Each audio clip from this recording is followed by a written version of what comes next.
Hello, it's Rennie. It's been a while. I had to take a hiatus, even though I haven't been fully gone. I've been focusing and shifting my work towards more of the spiritual work, which I've been leaning more into this year, and also just trying to navigate some challenging seasons of life. So, for those of you who are just finding me, hi, I'm Rennie. Um, Over the past year, I've honestly navigated a lot of challenges. This has been a really difficult season of life for me. Last year, I I probably did the biggest shed. For those of you who are into astrology, my big three are all mutable, and a lot of the mutable signs have been complaining about all of the challenges we've had to navigate. But for me personally, every aspect of my life has changed: career, family, relationships, and it feels like everything's been stripped away from me. Um, I've had inconsistent gigs and jobs, and so I've been pouring my time when I can and have the capacity to into things that I genuinely love and care about, which is leaning more into community organizing or at least like getting more informed and more involved locally, and also more spiritual content because a lot of my healing has been obviously around that. So that's what I've been up to. But today I wanted to come back because there have been a lot of things on my mind, but because I've been so focused on survival, honestly, and just like getting through this very difficult season of life. And so much has been happening, and I've gone through so many different mental breakdowns. But one thing that's been coming up for me as I'm watching everything that's happening in the United States, where I live, is the conversation around race and racism. And because a lot of the content that I've been focused on has been around healing and mental health, I feel like I can't keep talking about it and not directly talk about racism. I've talked about my own experiences as a Black woman who has been healing from borderline personality disorder and complex trauma and who grew up in the rural South. And, I've experienced a lot of racism. But the thing is, I'm noticing, especially based on a lot of the reactions I'm seeing from people outside of like Black or Brown communities, this reality of what that feels like, of what that experience is like, because I feel like for so long when people would talk about racism, they would think about the 60s or they would think about Jim Crow. Some people aren't even familiar with Jim Crow, or they would think about slavery. And obviously, all of those things are connected to a lot of the systemic issues we see today. If any of you read or are educated, you know how it's all intertwined and how so many of our systems were built around discrimination, hatred. But what I'm noticing is because not a lot of people have heard the stories, they hear people say they've experienced racism and they kind of assume, at least some people assume, that most people of color probably have. Those who deny it, of course, they're not as educated about it. But the problem is, it's because you're not really sitting with and hearing like the real world experiences, I think. And I feel like we need to share more of our stories with people. For me, growing up in the South, a lot of the stories and a lot of the experiences that we had, there was no trust to talk about these things with people outside of our community. And so these were conversations that have been being had inside Black homes, but they weren't vocally expressed outright because, again, there was a lack of trust. And because these have been conversations that have been passed down in our families and that we have when we are just together, I think people outside of our community are just so flabbergasted at all of the experiences or the things that they're witnessing because we have social media, because we have smartphones now. And so I felt like I should talk about some of my own personal experiences. And so I'm just gonna dive right on in. So I was born in the 90s. I'm a 92 baby, 90s baby. So a lot of these experiences are my experiences, but I was raised in the deep South. As a young child, my mom was incarcerated and my dad was absent. And so my grandma raised me. And I had other relatives that would come and support during different seasons of life because my grandma was fairly sick. And we didn't have a lot of money growing up, but my grandma knew how to make things work. Like she knew how to work with the resources that she had. But she was born in the 1920s. So she was basically raised during Jim Crow era deep South. And it's funny when I talk to people because I live in California now and I tell people I'm from Arkansas, and they're like, isn't that the Midwest? Like, honey, Arkansas was like one of the first states and was a slave state. It's like a highly Confederate, it's similar to Mississippi. And so Arkansas was extremely, extremely openly racist state to grow up in. And my entire childhood, I had a strong sense of justice, neurodivergent, so hey. And I would call these things out, and I was often in trouble because I would call these things out because it was honestly so normalized to just treat Black people like shit or to make jokes about Black people or just some of the things that I've been told throughout my life. I feel like when I tell people, especially people like in California or who grew up in like the North or in places where racism existed, of course, but was just more covert, they do not believe me when I tell them some of these things. So I just have to say, this is my experience as someone who grew up in the early 2000s or in the 2000s in general, in the deep rural South, in the country. Okay. This is what my experience is. Can't speak for every Black person, but pretty much every Black person I do know has had some type of experience. Mine have just been very openly racist for much of my upbringing, and then a little bit more covert once I traveled and moved around.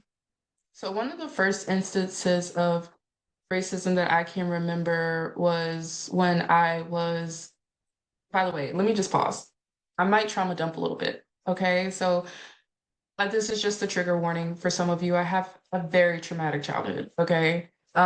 Which is why I have complex trauma and BPD. So if you're not you don't have the capacity, especially with everything that's going on, to hear these stories, then I definitely encourage you to go like watch some cat videos or something soothing, put a sound bath on, because this is not going to be that type of video. These are not going to be stories that are fun to tell. And I might awkwardly laugh a lot because again, I'm neurodivergent and like I cope, that's how I cope. So I'm not laughing because I think it's funny, I'm laughing because that's how I respond to discomfort. Okay, let's continue. So the first experience I could think of when I was a young child, I grew up in a family that was very violent, honestly. And a lot of, I've come to have a lot more empathy because I know like a lot of the systemic barriers and the things that impacted my family. I saw directly what the impact of that was. Okay. But having a family that was violent or just didn't have the tools and resources to respond to their pain and trauma in healthy ways, and also being in a community that was predominantly white and very racist was not a good combination, okay? Meaning the cops were called a lot when I was a child, okay? I had to deal with police officers, most of whom were not friendly to us for the majority of my life. One of the earliest experiences that I remember was being at my grandma's house. When I was young, different people would come through. I don't really remember all of them, but I know were times when different people would come through to my grandma's house. My grandma was someone who, as a lot of Black elders do, took care of and supported a lot of different people. Okay, not just her children, but a lot of different people. And people would come through, and I don't know what happened this day. Do you know that I almost got killed that day? Because there was like some fight with my grandpa, and some dude was like threatening to throw a brick and then threw a brick like near my head. That's a whole different story. But like the cops were called. I don't know how it got to that point. I was super young, but they basically had everybody lay on the ground and they had dogs out, like these big German Shepherd dogs. And I was outside and I was young. Like I don't even think I was in kindergarten yet when this happened. And I do remember like being on the ground crying and my grandma like coming outside and kind of yelling like please let her come in. Eventually they did, but like I was put on the ground just like everybody else was, and I was surrounded by adults, and I was a child, and I was crying and scared.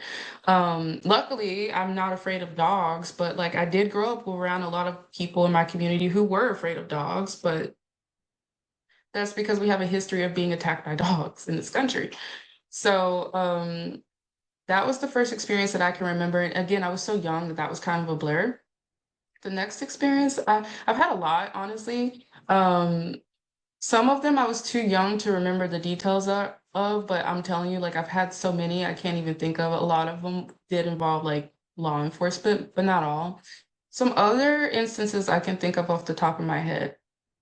When I was in school, I had a lot of teachers who were terrible to me.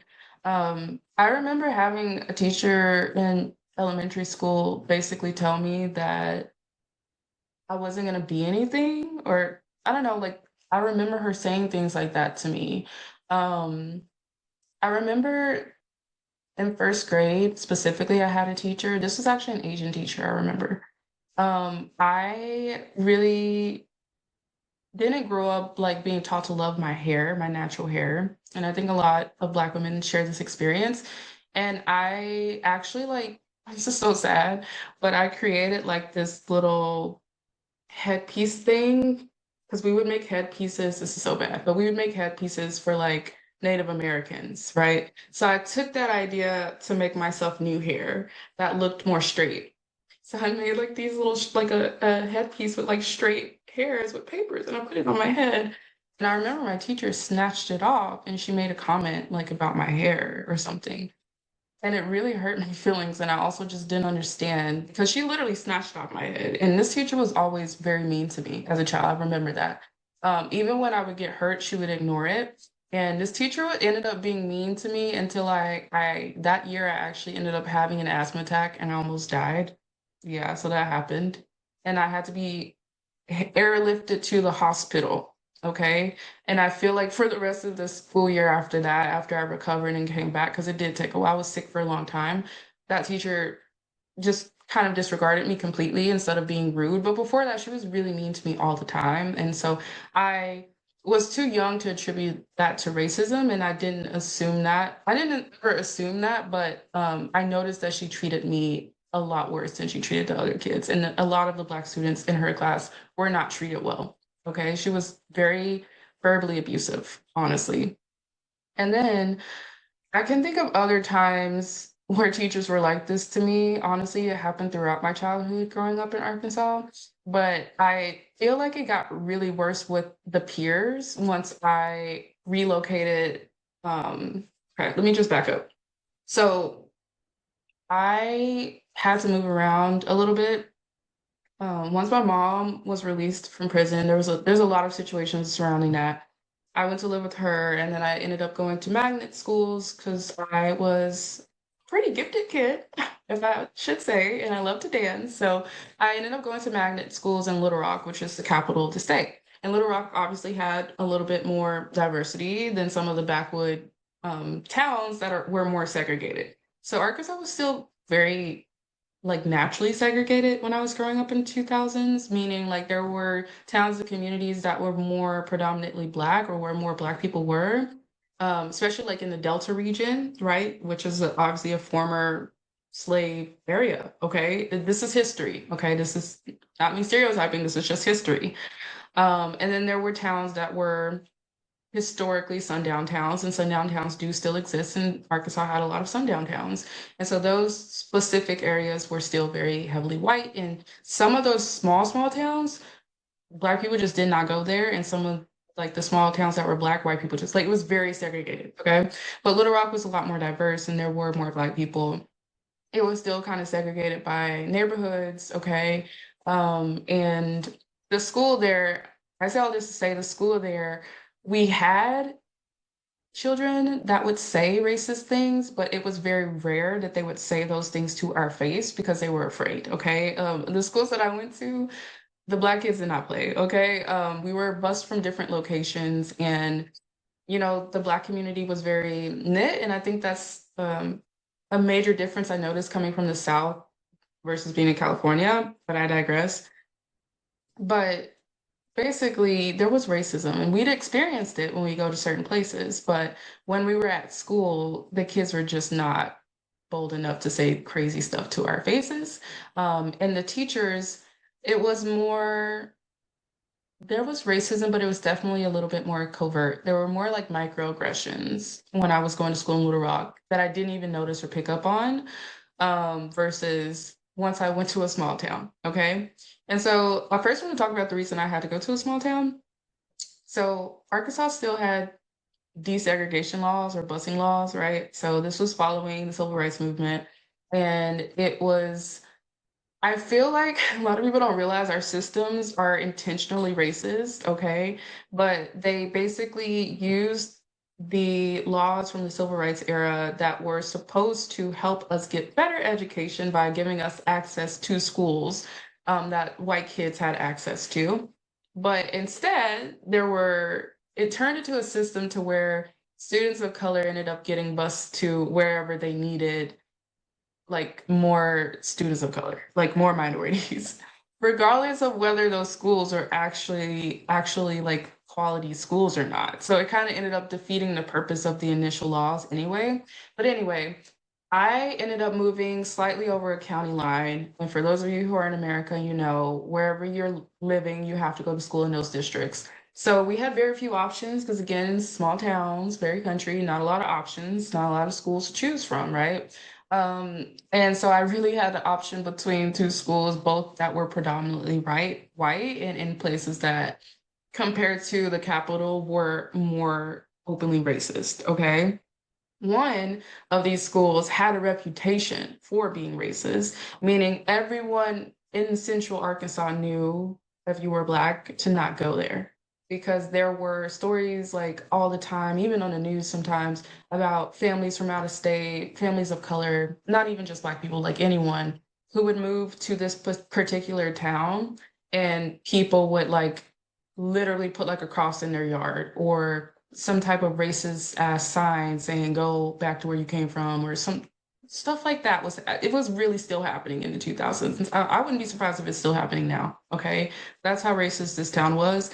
I remember as a student hearing that that school would literally like put like a doll, like a black doll or something on a noose and hang it from the tree at school. Like this is the type of town that this was, right? So obviously between the two choices that I had, wasn't gonna go there. Okay. So I ended up going to another school, and this school was also pretty predominantly white compared to schools in Little Rock. And I remember when I first went there, noticeably scared because as soon as I walked into orientation, I remember seeing there was like only like one table, and it wasn't even a full table. It was like a quarter of the table where there were Black students who were all together, and everyone else was like white. There were like a few Latina students, and that's it. Okay. And all of the teachers were white too. Okay. So there was like no diversity whatsoever. And my first year there, I ended up going to the office because this kid called me the N word with a hard R, and to my face, by the way. And I smacked him. I slapped him. And I got sent to the office. The teacher sent me to the office. And this was even after I told the teacher. And the teacher, the look on this teacher's face, okay, also a white man, did not care. You could tell he just didn't care at all. So I got sent to the office. And not only did I get sent to the office, but this school still implemented policies where you could be spanked. They quite literally had like a wooden board, and they obviously had to get like permission, but like when you sign the orientation forms or whatever the school forms are, they had a form that gave them permission to administer corporal punishment. And because it was the rural South in the 2000s, most people believed in that. Most people were like religious and believed that that was okay. Okay, because of that whole spare the rod, whatever BS from the Bible. So a lot of people actually did have permission from parents to basically beat their kid in the office. Now, when this teacher pulled out this paddle, mind you, I was known as a defiant, delinquent kid. I was smart, I had good grades, but I had a smart mouth. So I absolutely did not let this man hit me with this paddle. And I definitely said that if this man tries to hit me with this paddle, I'm gonna hit him back. So I got in even more trouble. I didn't get suspended, thankfully, because I think the excuse was that I was new or whatever, and I came from Little Rock. And in Arkansas, any place outside of Little Rock, especially if you were from a small town and like a predominantly white town, people feared Little Rock because Little Rock had more Black people. And people from small towns, mind you, these are words I've heard them say out loud, would say that there are too many N words in Little Rock, or there were too many, they don't feel safe. If they didn't use the N word outright, which a lot of people actually did use the N word outright, sometimes to our face, they would say they didn't feel safe. It wasn't safe. That was, we know what they mean when they say that, okay? So I don't know how I got out of that situation, but I didn't end up getting worse treatment. But I still ended up dealing with that. I still ended up dealing with students who would use that language.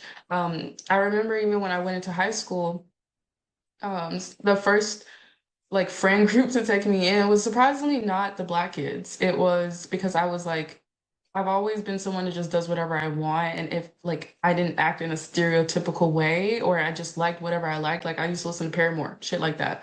Mind you, also liked Tupac. I also liked rap. Like I just like what I like. But I remember, I think they felt like I was weird too initially. So it was harder. It was like harder to build trust and to make Black friends when I first moved there, to be honest.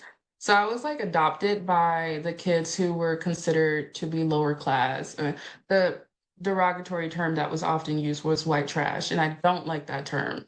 But because I also was not from a wealthy background myself, in terms of class, we resonated, okay? Or a lot of us had similar traumatic experiences, like abusive experience, things like that, trauma bonding. We know. But a lot of those students also came from very racist households. And I remember, well, for one, there was a lot of racist experiences. Like there was too many to count once I was like part of this group. They would always use the N word around me. And one of the common things that they would say was, um, mind you, I was like flabbergasted half the time. I'd be like, I don't feel comfortable with that. I don't like that. Like, stop saying that. Like, I would tell them, but they didn't care. Like, it was just so normalized. And I was not about to fight all these redneck kids, okay? But I remember there were several instances where people told me they didn't see me as Black. And for a lot of those kids in particular, because a lot of them were redneck kids, okay, they were like self-proclaimed rednecks, would have like Confederate flag necklaces and duck horns around their neck, stuff like that. I was like the first Black person they really got close to, and because I didn't fit their stereotype or what they'd been taught to believe around Black people, surprise, surprise, suddenly they didn't know what to think about me, and it was like, you're not what I thought you would be, so I can only say I like you and respect you if I associate you with whiteness because I can't understand how you're not what I was taught to believe about Black people. That's how I perceive it now. Back then, I was younger and also ignorant myself. So I remember being confused when people would tell me, I don't see you as a Black person. And I used to say, yeah, but like I am, though. I am. And they'd be like, no, no, you're like an Oreo. You're like an Oreo. You're black on the outside, but you're white on the inside. That's why I like you. And it always made me uncomfortable, but because I got so used to hearing it, I was like, oh, whatever. I don't know what that means, but okay. And I remember there were students there who took such a liking to me that they wanted to invite me to their houses, but they quite literally told me they couldn't because it wouldn't be safe because their family didn't like N-words. And they would just say it outright. And every time I would tell them, like, hey, we like don't say that. Like, don't say that.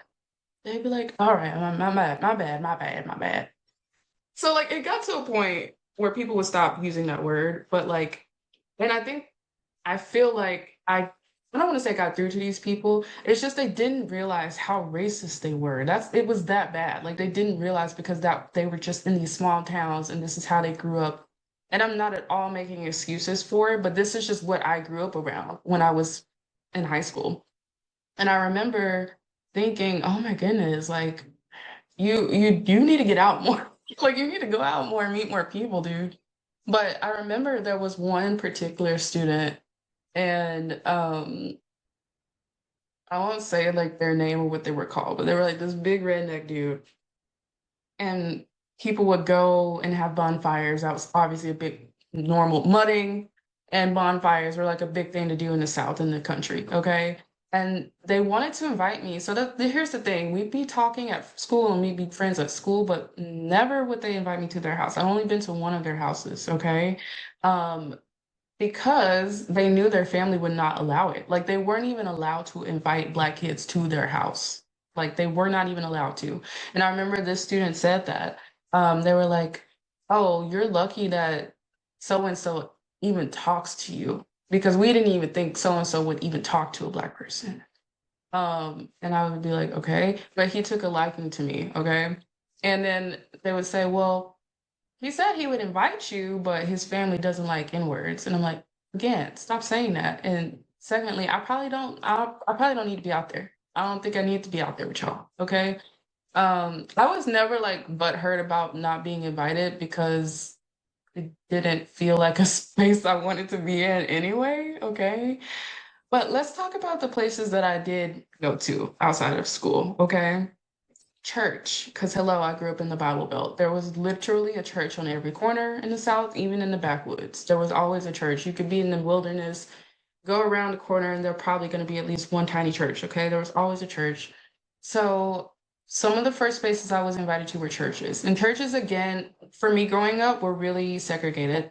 So I grew up with my grandma going to very predominantly Black churches, which functioned very differently than the white churches did. So once I started going to white churches, because that was like the only place where those particular friends were comfortable meeting me outside of school, because again, they weren't going to invite me to their house because their parents were racist, like dangerously racist, but they were okay seeing me at church. So we'd go to church. So I started going to churches that were predominantly white. And at first I kind of liked it because growing up in Black churches, I was like in church all day. They didn't really have like programs that were as specific to children at the churches that I grew up going to anyway. Like we had some Bible studies and things like that, but it wasn't really like fun. They didn't prioritize that. We did eat good though. But the white churches were on like a time crunch. Like it was like you got sermon for an hour, you're gonna eat, gonna have some cobblers.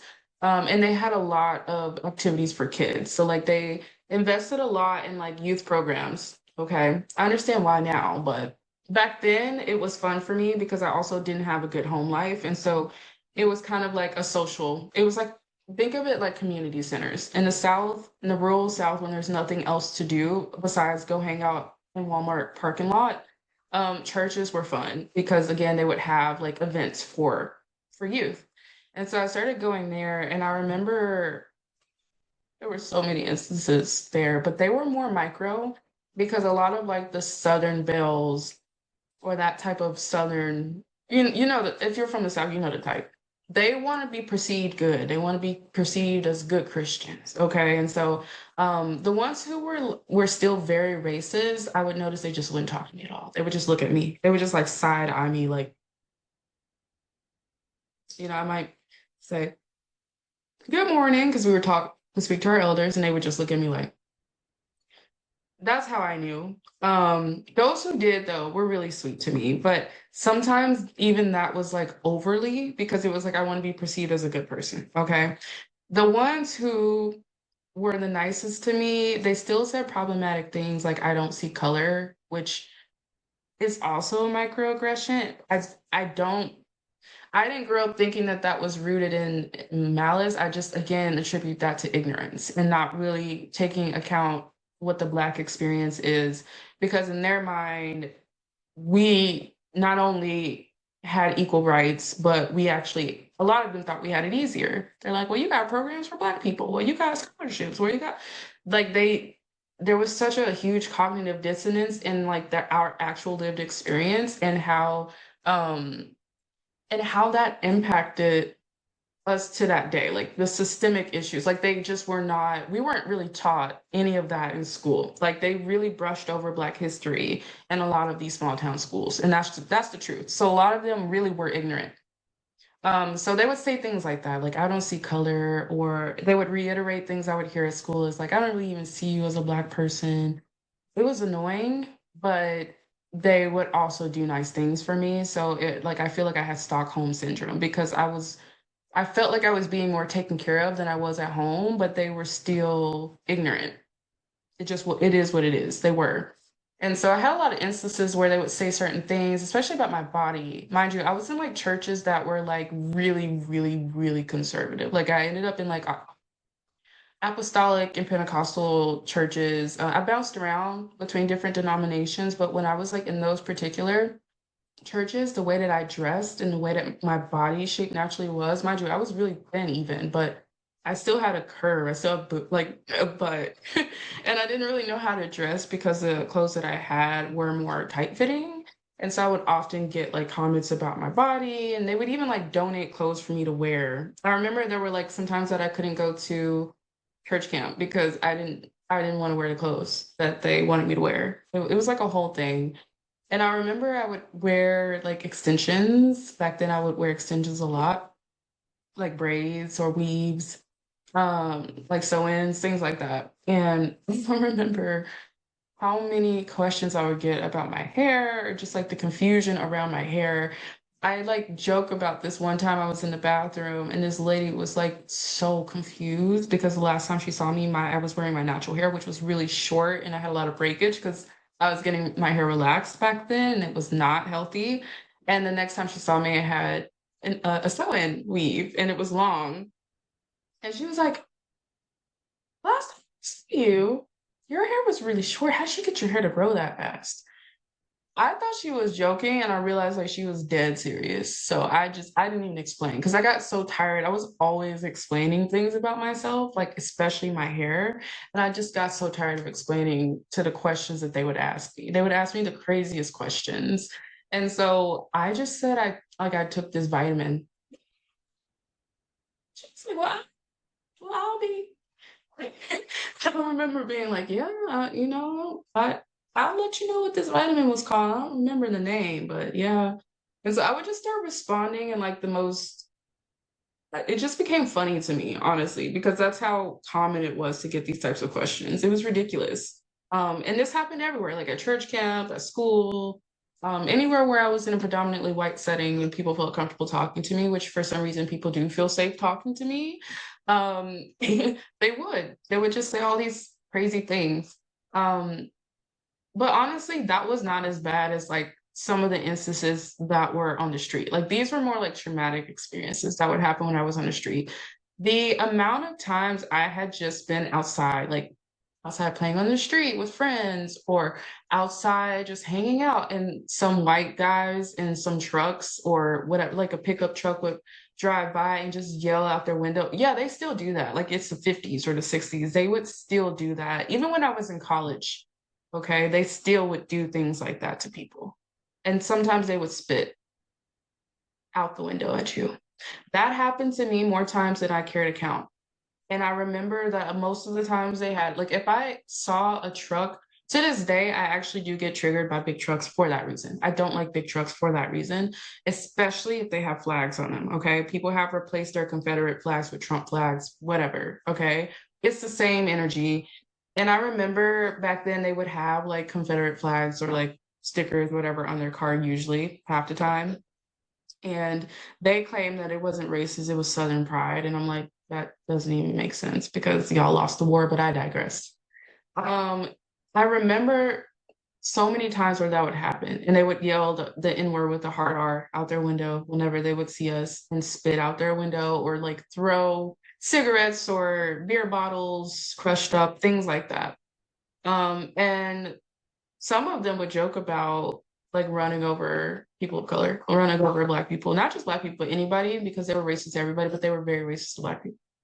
And I had students at school too, like there were some things that people said to me that I don't even want to say it shocked me. I just never expected people to say that to my face, especially coming from Little Rock, where people would never say things like that to your face because they knew they'd probably get their ass kicked. But I didn't really like to fight, honestly, and I didn't want to like I again didn't have a good home life. So like if I did get in trouble at school, I knew that coming home would be a problem. Okay. But there was a couple students there who told me, and at first I thought they were joking. I realized they weren't. I realized they were serious. There were students there who told me that they had relatives in the KKK. And when I tell these stories to people, I can understand why they would think I am exaggerating, but I'm not. I actually didn't even believe these kids myself when they would tell me that until I had other people or even like people's parents confirm certain things. I remember there was one of my friends who told me that they lived down the street from like the Grand Wizard, and I did not believe that. I just thought they were saying this stuff to bother me, to be honest, like to tease me, to make fun of me. Um, but they were serious. They were actually serious. Like some of these kids did have relatives that were, and they like because I didn't believe them, it's like they wanted to show me even more. So they would like show me things. There was like this one kid in school who would always say racist things. I hated this kid. And they actually like taunted me saying there was a song that they would sing about hanging in words that they said that their dad taught them or their uncle, someone, some male in their family. And I remember them telling me that they learned the song because this is a song that the KKK sings. Mind you, how would I know? I don't know anything about them. I know they got together and sang songs. Like, that's insane to me. Um, and my friend who told me that they lived down the street from the Grand Wizard, we actually, I ran away a lot, so I ended up staying with this friend for a period of time. And we actually did like walk around, and they would show me the house, or like where they would hang, because they have like a black robe.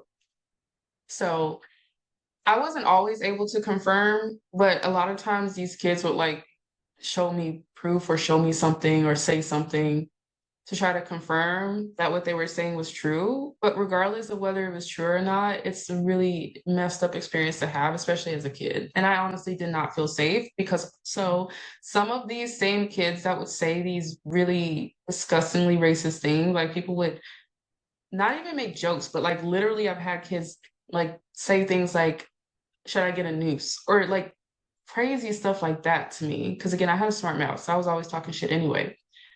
But these same kids would come to school in hunting gear with shotguns in the back of their truck. Mind you, this was not actually allowed, but because we lived in such a small town, like in these types of small towns, everybody grew up together and they know everybody. So some of these kids got away with things because the teachers knew their parents or were friends with them. Like it was really messed up. And so some of these kids did come to school with like shotguns in their trucks. These same kids that were using slurs and making jokes about the KKK and nooses could come to school with like fully loaded guns and not have any issues or problems.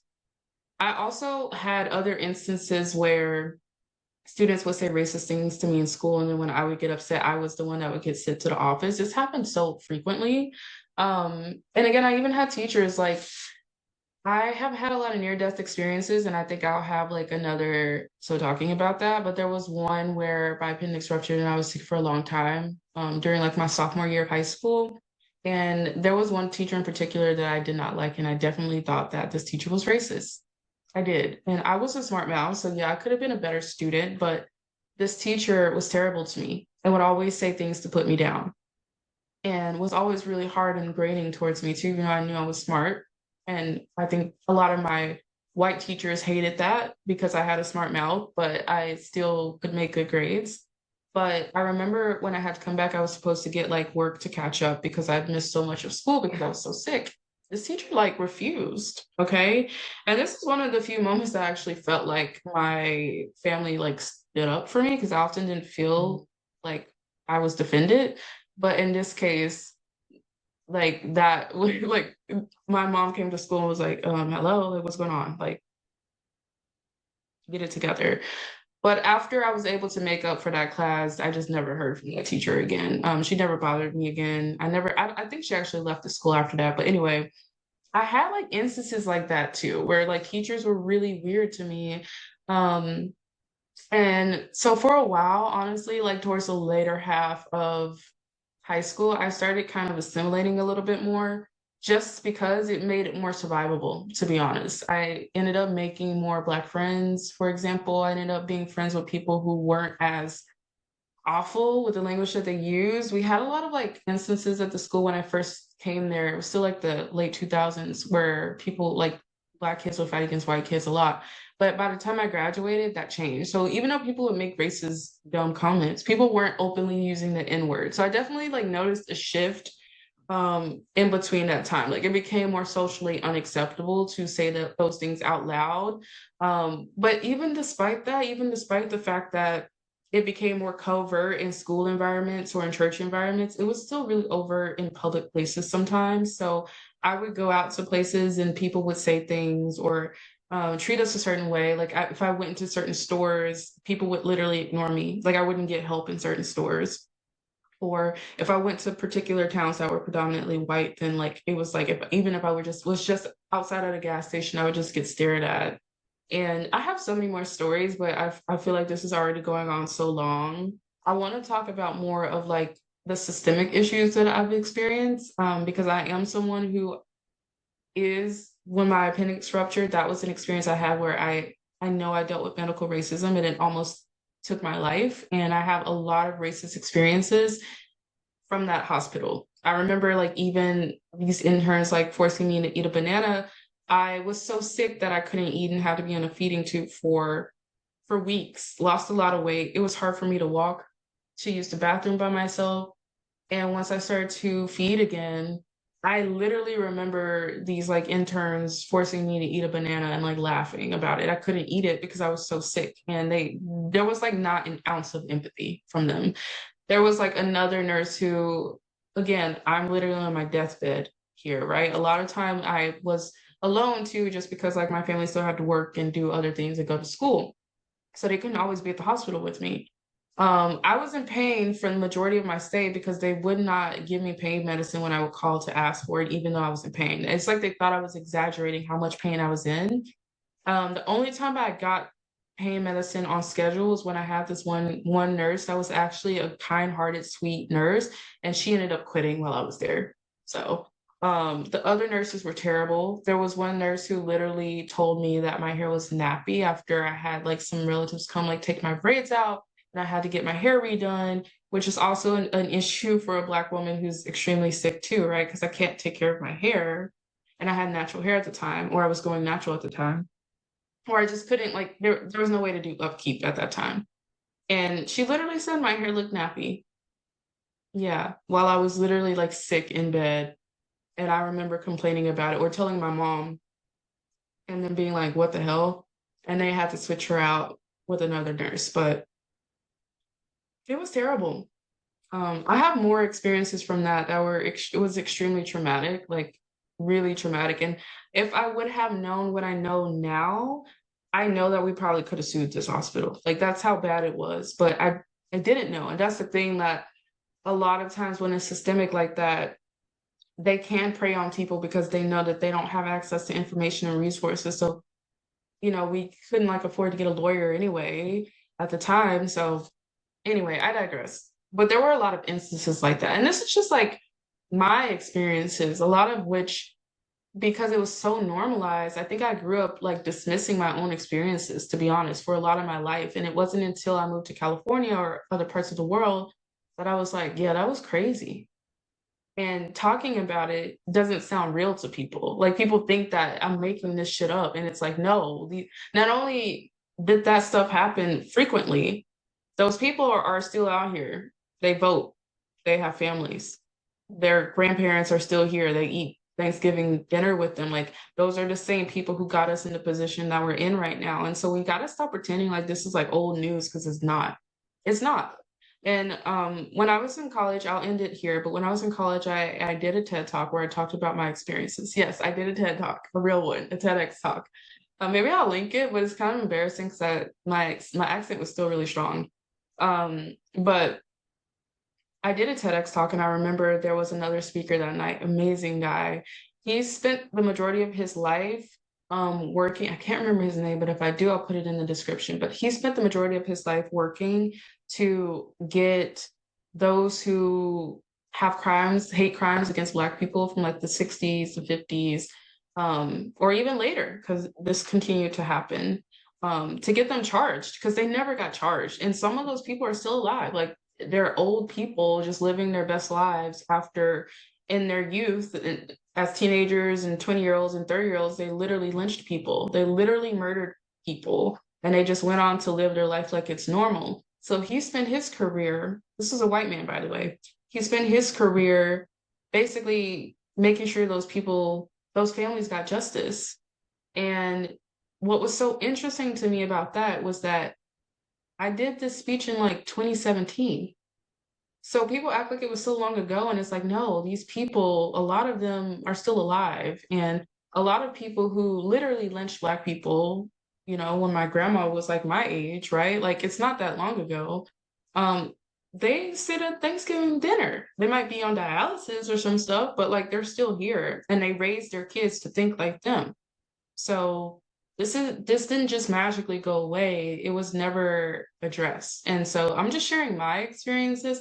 And again, I didn't even like dive into the detail of all the systemic things that I have directly been impacted by, but there's so many things that people don't know about even how this country functions. People don't even understand like things like redlining or like loan disparities or like people know, but they don't. Like you don't have like all the ins and outs and all the details.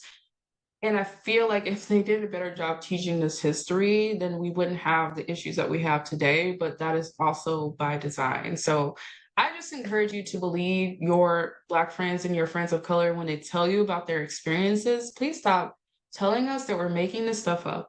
And please understand that we did not get to this position by accident because these issues never really went away. They were swept under the rug and they were not fully addressed. And that's until they are, we're going to continue to see this BS. So I just felt like I had to talk about this, especially because a lot of people have been talking about healing and mental health, but they're never addressing these types of issues. Like those experiences, I didn't realize how much has impacted my mental health. I thought it was just because I'm someone who's gone through a lot of trauma and abuse. I thought it was just that. And it wasn't until I was with my previous partner that I realized like the way that I show up, even when I'm just going to a restaurant, even when I'm just going into an environment that I know I'm going to be like the one Black person there, the way that I show up is so rooted in the experiences that I had. Like I am deeply traumatized by these experiences and I didn't realize it because I think that the way that we show up, it becomes so normal to us and so many of these experiences, especially for those like myself who grew up in the deep South, like during the 2000s, like it's not surprising to us. And the way that we function based on that changes, but we don't even realize it because so many of us are so accustomed to having to do that to survive that we don't even think about it. It's normalized, and that's the problem. I didn't even have to consciously think about how I was showing up, how I adapted certain habits to survive. And I feel like it's important for us to talk about it because we can't keep talking about healing and mental health and not address these larger issues that are impacting people. So anyway, if you stayed this long, thank you.